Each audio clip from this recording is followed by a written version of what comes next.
It had been carrying 612 for 53. Nobody complained about the arithmetic anymore. The ship had left the colony of Vesta at 9 with enough food for a normal evacuation. Then the reactor accident happened during orbital departure. 2 cargo modules were lost, along with half the hydroponic equipment and nearly a quarter of the emergency stores. The original 30-day journey had become an uncertain voyage through damaged communications territory. Captain Elias Venn had one rule: nobody ate alone. The rule sounded compassionate when he announced it. After 53 days it sounded like mathematics. Every passenger received a measured ration. Children received slightly more. Medical patients received carefully calculated nutritional supplements. Engineers working outside the pressure hull received additional calories because their bodies were burning energy faster than the average passenger. Everyone else received less. Nobody received enough. Among the passengers was a young woman named Mara Vale. Most people knew her as the quiet technician from Hydroponics Section 3. They did not know she had started skipping meals 17 days earlier. They assumed she was eating somewhere else. Mara encouraged that assumption. At 0600 ship time, the dining compartment opened. The smell of food spread through the corridor. It was not much. Protein paste, half a cup of recycled grain, and a small portion of preserved vegetables. Under normal circumstances, nobody would have called it breakfast. After 53 days in space, people stared at it like treasure. Mara stood at the end of the queue. In front of her were 4 children from Deck C. Their mother had died when the reactor accident destroyed Cargo Module 2. The oldest, a boy named Tomas, was trying very hard to appear brave. Mara noticed his hands shaking. She quietly moved her tray toward him. "You need this." Tomas shook his head. "We already got ours." "You need more." "No." Mara smiled. "Then keep it for later." He looked suspiciously at her. "You're not eating?" "I ate earlier." It was a lie. Tomas accepted the food. Mara walked away before he could ask another question. Nobody noticed. Or at least she thought nobody noticed. Chief Medical Officer Lena Ortiz had been watching from across the room. She had watched Mara give away food 3 times that week. She had also noticed something else. Mara was becoming thinner. Her uniform hung loosely around her shoulders. Her movements were slower. When she stood too quickly, she sometimes grabbed the wall. Still, every day she worked. The ship depended on people like her. The damaged hydroponics system produced barely enough oxygen-supporting vegetation to justify keeping it operational. Mara spent 12 hours a day repairing nutrient pumps, cleaning fungal contamination, and manually adjusting light cycles. Without her, the remaining crops would probably die. And if the crops died, the ship would lose more than food. It would lose part of its oxygen balance. At 1900, Mara entered the hydroponics bay alone. Rows of struggling plants stretched beneath artificial sunlight. She checked the nutrient readings. Too low. She opened a maintenance panel. A pipe had cracked. Mara stared at it. Then she laughed quietly. Of course. Her stomach cramped. She ignored it. She had become good at ignoring things. Pain, weakness, fear, hunger. Especially hunger. She repaired the pipe with a polymer sealant and tested the pressure. The system stabilized. Mara leaned against the wall. For several seconds she simply stood there. Then the door opened. Dr. Ortiz entered. "You missed dinner?" Mara didn't turn around. "I wasn't hungry. That makes 6 meals." Mara became still. "You're counting?" "I'm a doctor." "Doctors count everything?" "Only the things that might kill people." Mara looked at her. For the first time, Dr. Ortiz saw how exhausted she really was. "You need to eat. There are people who need it more. That isn't your decision. It has to be someone's." Dr. Ortiz stepped closer. "Mara, you're not saving anyone by starving yourself." Mara looked through the glass at the small plants growing under artificial light. "You're wrong." "How?" "Because those children are still alive." Dr. Ortiz said nothing. Mara continued. "When the reactor failed, Tomas's mother gave him her emergency ration. She died 2 days later. The little girl beside him doesn't sleep unless someone stays nearby. The elderly passengers on deck can't digest the protein paste properly. The engineers are working 14-hour shifts." She swallowed. "If I can give them something I don't need as much as they do." "You do need it." Mara looked down. "I know." It was the first honest thing she had said. Dr. Ortiz saw her knees weaken. She reached out. Mara tried to step away. She didn't make it. Her shoulder struck the wall. For a moment, neither woman spoke. Then Dr. Ortiz caught her. Mara's face was pale. I'm fine. No, the doctor said quietly. You're not. And somewhere deep inside the ship, an alarm began to sound. The hydroponics temperature was falling. The crops were in danger. Mara looked toward the control panel, then toward the door. Her first thought wasn't about herself. It was about the food. She pushed away from Dr. Ortiz. Come on. You can barely stand. Then help me walk. The alarm continued. And neither woman yet understood that the damaged farm was only the beginning. By the next morning, the ship's situation had changed. The hydroponics bay had survived, but only barely. A coolant valve had failed during the night, forcing Mara and 2 engineers to work for 6 hours without rest. They managed to save 60% of the remaining crops. 60% sounded encouraging. It wasn't. The ship needed at least 80%. Captain Venn called an emergency meeting. The senior officers gathered in the command room. Food projections appeared on the central display. 36 days. Then 29. Then 24. The number changed as the computer recalculated. Nobody spoke. Finally, Chief Engineer Pavel said, if we reduce electrical consumption, we can extend the agricultural lighting cycle. For how long? Maybe 12 days. Captain Venn stared at the display. And after that? Pavel looked at him. After that, we start deciding who gets what. Nobody liked the sentence, but everyone understood it. Meanwhile, in the passenger decks, rumors spread. People whispered that food production had failed. Some believed the ship would starve. Others believed the officers had hidden supplies. A few began stealing. The first theft was minor. Someone took 3 ration packs from a storage cabinet. The second involved an entire medical crate. The third nearly caused a fight. Mara heard about it while repairing a nutrient pump. She didn't react. She had become accustomed to scarcity. What bothered her was the anger. People were turning against one another. On Deck C, Tomas had started guarding his younger sister during meal distribution. He stood between her and anyone who looked too closely at their tray. Mara found him there one afternoon. You don't have to do that. Yes, I do. You're 12? I'm old enough. Mara crouched. You should be thinking about school. There isn't school. There will be. When? She hesitated. When we reach the colony. Tomas looked at her. You really think we're going to make it? Mara didn't answer immediately. Then she said, yes. He smiled. It was a small thing. But Mara treasured it. Later that evening, Captain Venn visited the dining compartment. He wanted to see the passengers. He didn't tell anyone. He watched them eat. Or rather, he watched them pretend to eat normally. People took tiny bites. Some saved half their ration. Others drank water to make their stomachs feel full. Mara stood at the back. Her tray was untouched. Captain Venn approached her. You're Mara Vale. Yes, sir. Hydroponics technician. Yes. Your work saved the crops. Mara shrugged. The crops saved themselves. I've read your maintenance reports. That sounds unpleasant. He almost smiled. Then he noticed her tray. You haven't eaten. I will. When? Later. Captain Venn looked at her. How much did you eat yesterday? Mara said nothing.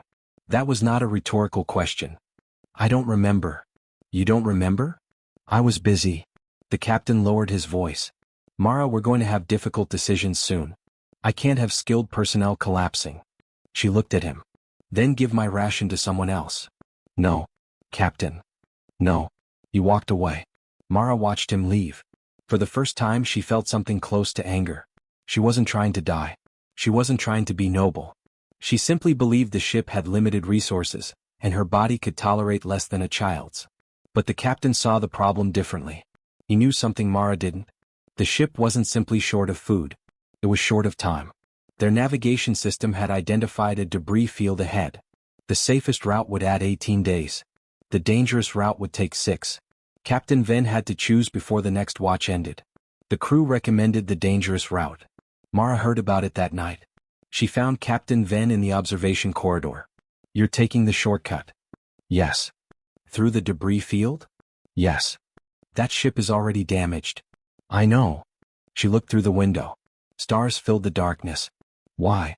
Because if we take the safe route, we may run out of food before we arrive. Mara nodded. She understood. The captain looked at her. I'm asking you to stop giving away your food. I can't. Why? Because people need it.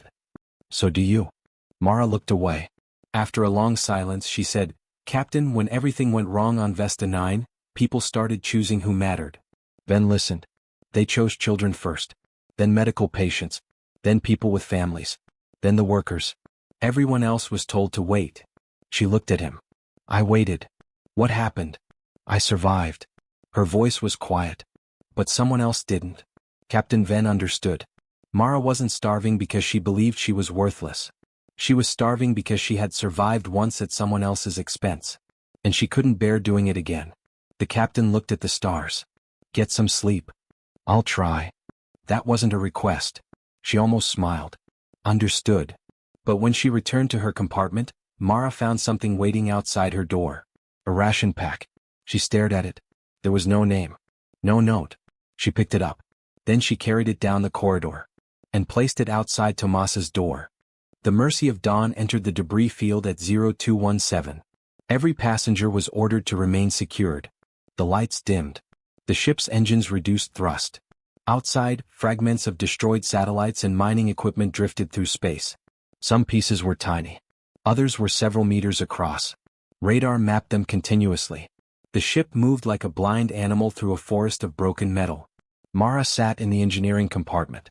She was not supposed to be there. She had been ordered to rest. She ignored the order. Chief Engineer Pavel found her beside the auxiliary power system. "You're supposed to be sleeping." "I couldn't. That's becoming a habit." "I checked the crop sensors." "And?" "3 temperature fluctuations." Pavel sighed. "You should be lying down. You should be steering." "I'm not steering." "You know what I mean." Pavel looked at her. He had worked around machines for 20 years. He understood mechanical failure. Human failure was harder. "You're getting thinner." "I know." "You're getting slower." "I know." "You nearly fell yesterday." "I didn't." "You hit a wall." "It was a controlled contact." Pavel laughed despite himself. Then the ship shook. Both of them froze. A warning flashed. "External impact." Pavel rushed to the console. "Damage?" "Portside sensor mast." "Anything else?" "Checking." Another impact. The lights went out. Emergency illumination activated. A passenger alarm sounded. Pavel shouted into the intercom. "Seal all external maintenance doors." Mara was already moving. "What are you doing?" "Going to the sensor bay." "No. If the mast is damaged, we lose radar coverage." "I'll send someone." "Who?" Pavel looked at the personnel list. Everyone qualified was already assigned. Mara put on her pressure suit. Pavel grabbed her arm. "You're exhausted." "So are you." "That doesn't make this smart." "No," she said. "It makes it necessary." She entered the maintenance tunnel. The ship shook again. Mara crawled through darkness. Her breathing became loud inside the helmet. She reached the sensor bay. The outer panel was damaged. She opened the emergency compartment. Sparks floated in zero gravity. She worked carefully. One connection was severed. She repaired it. A second was cracked. She bypassed it. The radar came back online. For 3 seconds everything looked normal. Then Mara saw the problem. A large piece of debris was moving directly toward the ship. "Pavel," she said over comms. "Go ahead." 3 seconds. "What?" "Collision in 3 seconds." Pavel looked at the radar. He swore. "Captain, hard starboard." The ship turned. The debris struck the outer hull. The impact threw Mara across the compartment. Her helmet hit the wall. Everything went black. When she woke, she was floating. Her suit warning indicated a minor oxygen leak. She sealed it. Then she heard Pavel. "Mara? I'm here. Are you hurt?" "Nothing serious." "That means yes." "I'll be back." "You're not walking." "I can crawl." She made it back. The crew repaired the damaged hull. The ship survived. But the incident cost them 12 hours. And 12 hours mattered. After the emergency, Captain Ven ordered all non-essential crew to medical evaluation. Mara tried to avoid it. Dr. Ortiz caught her. "You're coming with me." "I'm fine." "Stop saying that." Mara sat on the medical bed. The doctor checked her blood pressure. Then her glucose level. Her expression changed. "How long?" Mara looked away. "How long what?"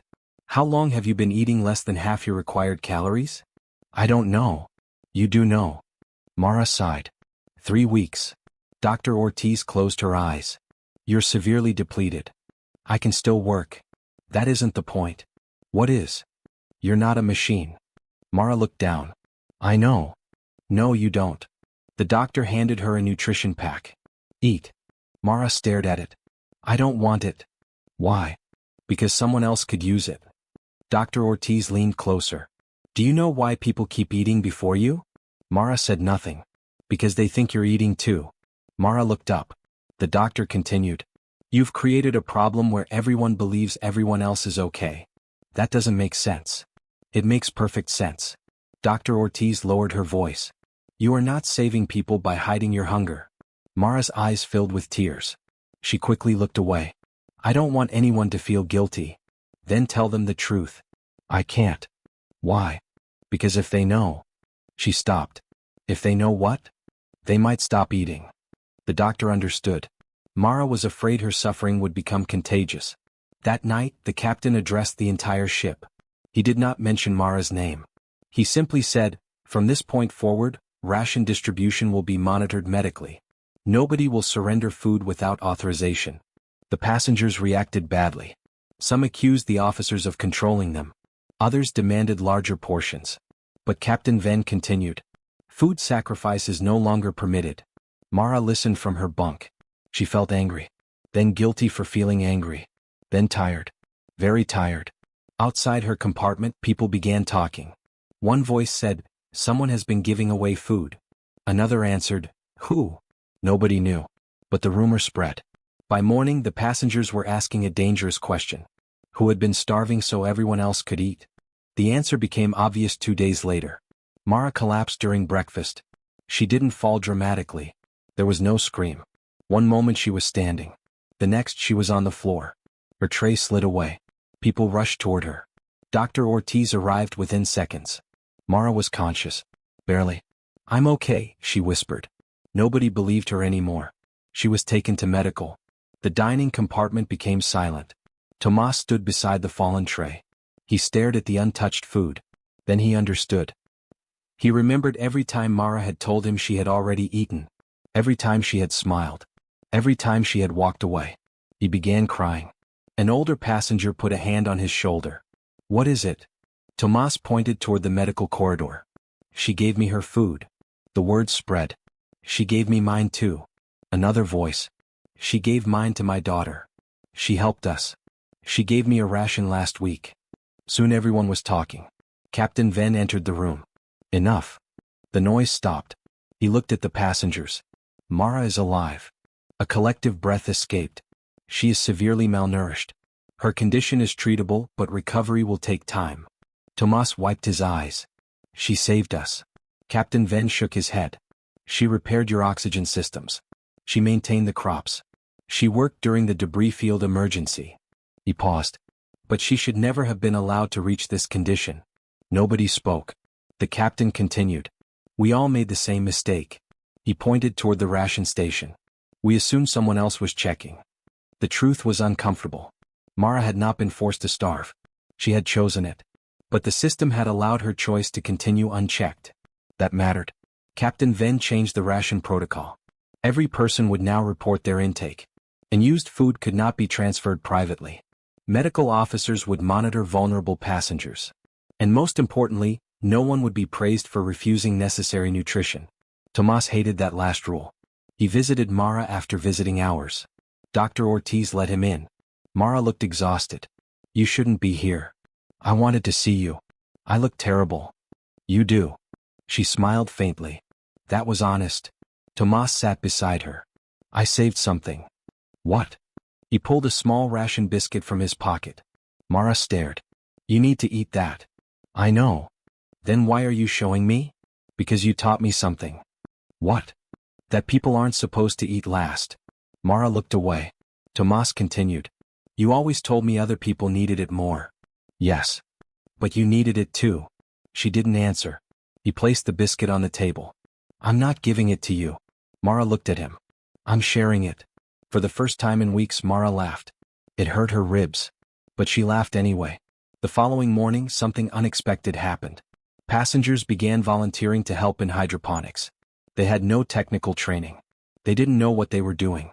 But they wanted to help. The kitchen staff started measuring portions more efficiently. The engineers repaired an old food processing unit. Children collected discarded plant material for compost. Even people who had barely spoken to one another began working together. The ship changed. Not because food had increased, because people had stopped pretending everything was fine. Mara spent 6 days in medical. She received controlled nutrition. Her strength slowly returned. On the 7th day, Dr. Ortiz allowed her to walk. Mara entered the hydroponics bay. The plants were struggling, but alive. Tomas stood nearby with several children. "You're back." "Looks like it. We watered them." Mara inspected the leaves. "You overwatered that row." Tomas looked embarrassed. "How bad?" "Very bad. Can we fix it?" Mara smiled. "Yes." Then she noticed something. A new shoot had appeared on one of the tomato plants. It was tiny, almost invisible, but alive. Mara touched the glass gently. For 59 days the ship had been losing things. People, equipment, food, hope. Now something was growing. The captain entered. "We have a problem." Mara looked at him. "What now?" "Our communications array just received a signal." "From the colony?" "No." He hesitated. "From a military relay." Mara's expression changed. "What does it say?" Captain Venn looked toward the stars. "It says we're not alone in this region." The signal came from a human survey station that had been missing for 11 years. That alone should have been impossible. The station had been declared destroyed. Its orbit had decayed. Its communication beacon had been removed from every navigation database. Yet the Mercy of Dawn received its transmission clearly. 3 words repeated every 40 seconds. "Do not approach." Captain Venn listened to the message twice. Then again. Nobody knew what it meant. The survey station was approximately 6 hours from their projected route. It might contain supplies. It might contain survivors. It might contain nothing. But the ship was running out of options. Captain Venn gathered his officers. "We need food." Pavel nodded. "We need spare reactor components." Dr. Ortiz added, "And medical supplies." Mara stood near the rear of the room. She said nothing. The captain looked at her. "What do you think?" "I think warnings exist for a reason." Pavel nodded. "That is why we should avoid it." Mara looked at the navigation display.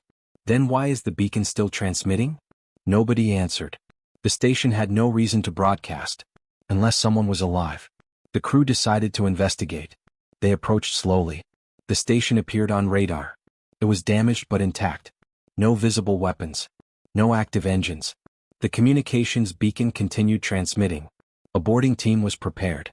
Mara was not included. She protested. Captain Venn refused. "You've been recovering for 6 days. I can repair systems. So can others."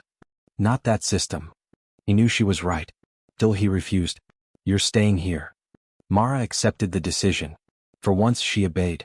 The boarding team entered the station. They found abandoned equipment. Empty sleeping quarters. Dead plants. A damaged reactor. No bodies. No survivors. Then they found the food storage area. It was empty. Everything had been consumed years earlier. The team moved deeper. One officer discovered a sealed compartment. Inside was a data recorder. The recording explained everything. The station had detected an unidentified object 11 years earlier. The crew attempted to investigate. The object had emitted a powerful electromagnetic pulse. The station lost communications. One by one, systems failed. The crew abandoned the station. But before leaving, they activated the warning beacon. The strange object was still nearby. And now it was moving. Toward the Mercy of Dawn. Captain Venn ordered an immediate departure. The ship's engines fired. Nothing happened. Pavel swore. The main propulsion system had failed. The station's electromagnetic disturbance had damaged their control circuits. Mara was called to engineering. She entered the compartment. Pavel looked at her. "Glad you're alive." "Why?" "Because we're going to need you." Mara studied the damaged system. The problem was not the engine. It was the control interface. The ship could generate thrust. It simply couldn't direct it. She worked for hours. Her hands shook. Dr. Ortiz noticed. "You're pushing too hard." "I'm almost finished." "You said that an hour ago." "I was optimistic." The ship trembled. Something passed outside. The lights flickered. Everyone looked toward the viewport. Nothing was visible. But the radar showed an object approaching. Large. Fast. Unknown. The crew prepared for the worst. Mara returned to the control panel. She saw an old emergency system. A manual guidance circuit. It had been designed decades earlier. It required direct human operation. Pavel stared at it. If we use that, someone has to control the engines manually. Mara nodded. I'll do it. No. I know the system. You're still recovering. Mara looked at him. Then let me recover while I work. Pavel almost laughed. The captain arrived. He studied the display. We have 3 minutes. Mara took the controls. The ship's engines activated. She felt the vibration through the floor. Left. Pavel adjusted the reactor. More. The ship turned. The unknown object passed them. It was enormous. Not a vessel. Not a station. A fragment of an ancient orbital structure. The ship had mistaken it for something else. But the danger wasn't over. The object had disturbed the region's navigation network. The Mercy of Dawn was now lost. And worse, their remaining food reserves were almost gone. Captain Venn looked at the crew. We have enough for 11 days. Mara looked toward the hydroponics display. Then she said something nobody expected. Not if we change how we eat. Everyone turned toward her. What do you mean? The captain asked. Mara brought up the agricultural projections. The plants aren't failing because they produce too little. Then why? Because we've been growing them for humans? She enlarged the system diagram. We've been wasting almost 40% of the usable biomass. Pavel stared. You're saying the waste can be processed? Not all of it. How much? Mara calculated. Enough to extend our food supply by another 19 days. Silence. Captain Venn smiled. Then get to work. For the first time since leaving Vesta 9, Mara didn't eat last. She ate first. Not because she was more important.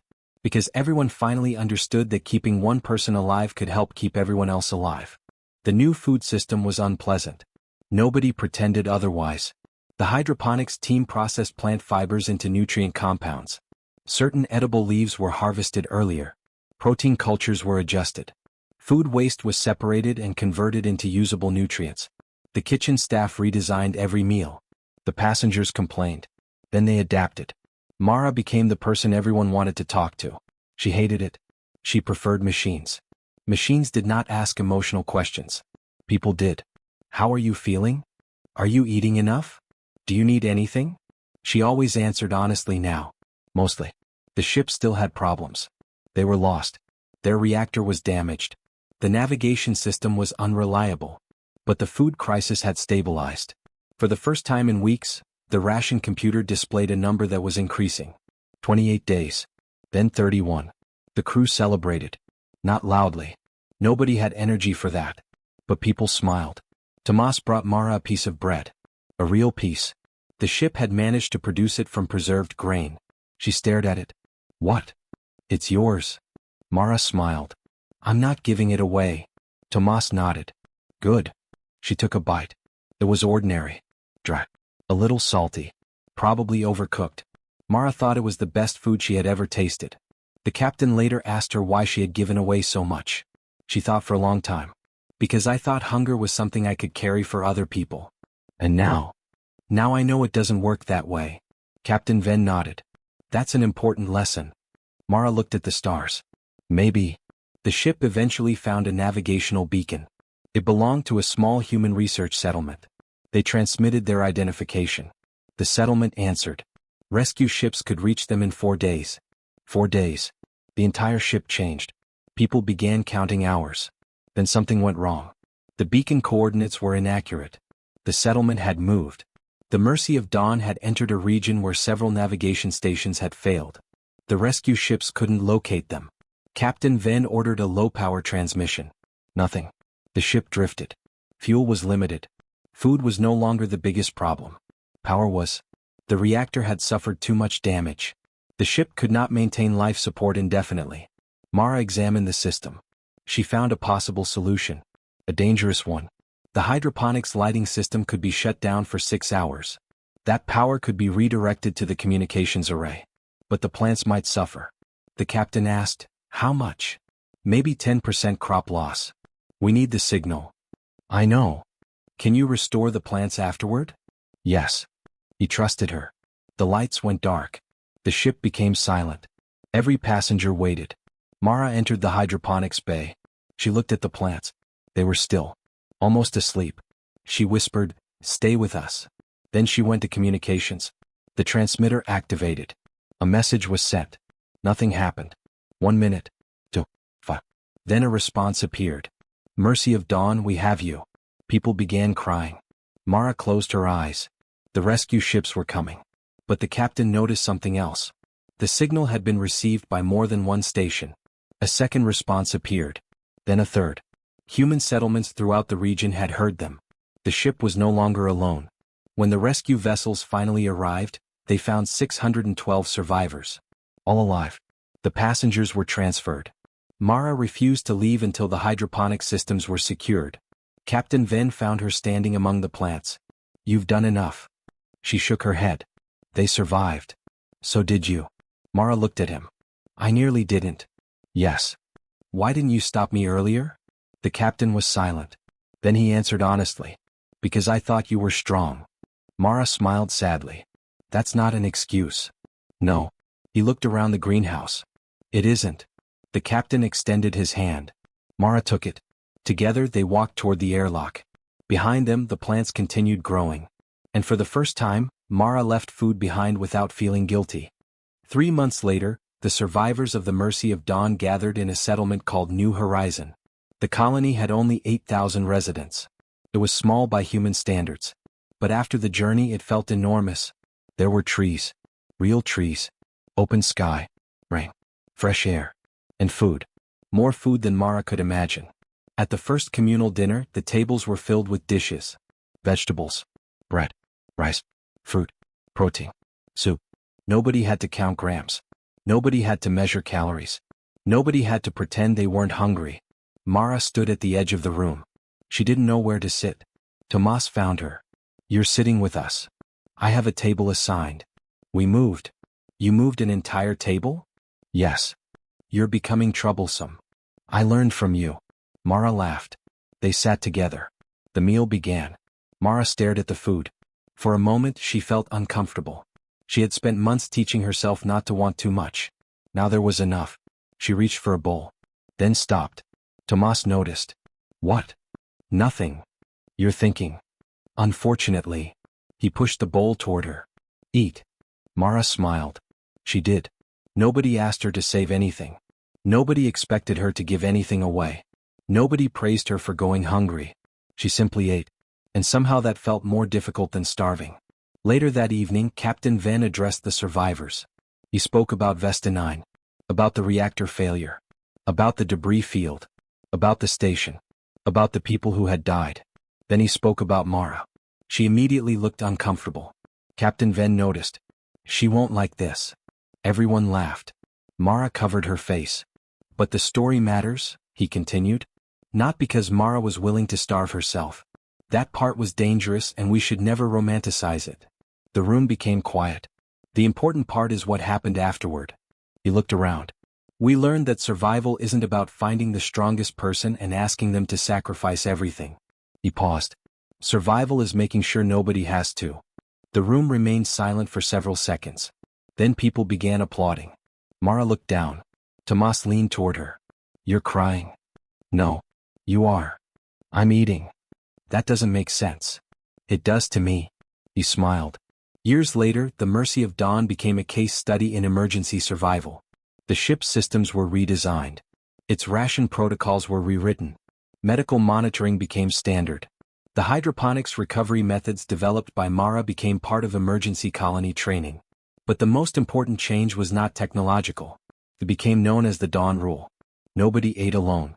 Nobody was expected to hide hunger. Nobody surrendered food without medical oversight. And nobody was considered weak for needing help. Mara eventually became head of agricultural systems at New Horizon. She still hated meetings. She still preferred machines. She still occasionally forgot to take breaks. But she ate every meal. And when someone tried to thank her for saving the ship, she always corrected them. "I didn't save it." "What did you do?" "I helped." That was all. Because the truth was more complicated. Mara had survived because people eventually stopped letting her disappear. Tomas had survived because Mara had helped him. The ship had survived because engineers repaired what could be repaired. The crops had survived because people worked together. The passengers had survived because they stopped treating sacrifice as the same thing as strength. Years after the rescue, Tomas became an agricultural engineer. His first major project was a closed-cycle food system for deep space missions. He named it Dawn. During the presentation someone asked why. Tomas smiled. Because one woman taught us something. What? He looked toward the audience. That when you're starving, the answer isn't to make someone else eat last. He paused. The answer is to make sure everyone gets a place at the table. And somewhere on New Horizon, Mara Vale was eating dinner. Not last. Not first. Just with everyone else. And for her that was enough.